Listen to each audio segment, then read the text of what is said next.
42 ka mga membro ng TUDA tagsuportahan ni Provincial Governor Lyndon Barbers.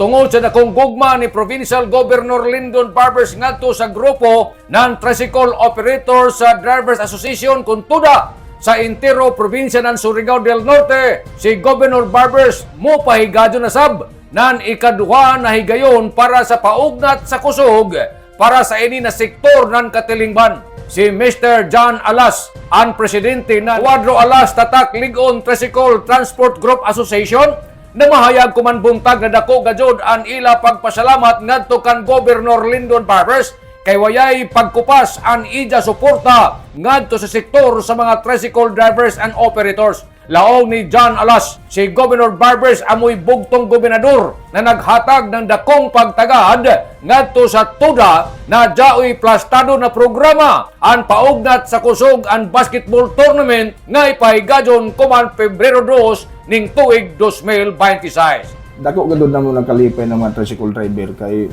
sa history ng tricycle driver ang mga doon sila matagay ng pagtagad labi na sa mga basketball pila nga tuigan nga po naman ganit taglaong ban-iban nga tiguyang na pero dako gandun nila nakalipay na tagtagaan kami na ingini ng mga labi na sa basketball.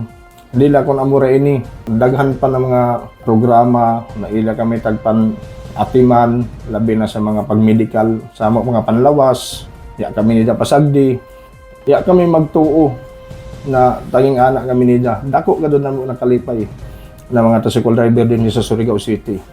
Amo doon na ako taglaw sa nagub. Daghan salamat ka doon na ya kami nimo pasagdi na mga tricycle driver, labi na sa adlaw-adlaw na mga pamasahero. Ya kami magtuo na taglaw pa nagtagaan pa ng higayon. Pero unhon man nato na tinuod mo doon imo mga saad sa amo doon isa doon na dako ko doon na mo na pasalamat.